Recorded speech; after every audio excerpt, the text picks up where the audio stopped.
একদিনের ডাকে যদি এই অবস্থা হয়, কিন্তু সেই দিন যদি আমরা না নামতাম, আলাউদ্দিন জিহাদি সাহেব এখনো কারাগারে থাকতেন। কিন্তু আমাদের আপনাদের যৌথ উদ্যোগে যখন নেমে গেলাম, তখন প্রশাসন বলেছেন শান্তিপূর্ণ আন্দোলন যদি দেখতে চাও সুন্নিদের দিকে তাকাও।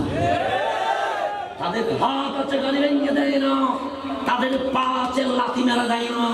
তখন অনেকেই জিজ্ঞেস করে, আমরা যদি এরকম অক্সিজেনে 15,000 20,000 নওজওয়ান নামতাম, 20-30টা ট্রাক ভেঙে দিতাম, 20-30টা বাস ভেঙে দিতাম, আপনি তো পারেন নাই।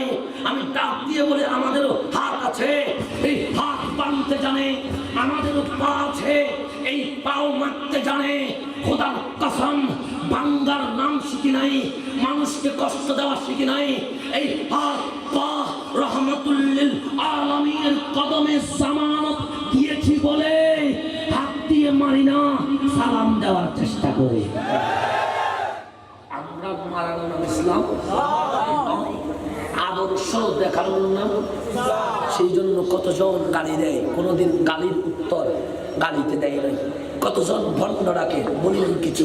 কতজন ফেরিওয়ালা বলে, কোনোদিন কিছু বলি নাই। আমি আর এতটুকু বলেছি, তুমি যদি আমার গালি দাও, তোমার আমি দুটো চুমু দিব। তুমি যদি আমার বাবার গালি দাও, আমি তোমার বুকে জড়াইয়া ধরবো।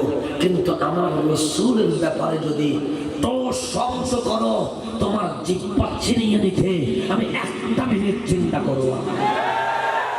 এটাই হচ্ছে আমাদের মূল লক্ষ্য এবং উদ্দেশ্য। সেই জন্য তারা মাঝে মাঝে নবীরে গালি দিয়ে আমাদেরকে গরম করে। তা আমরা যখন গরম হই বলে ফিতনা করে। রাসূলকে গালি দিবি আর সুন্নিরা ঘরে বসে থাকবে, এটা কখনো হতে পারে না।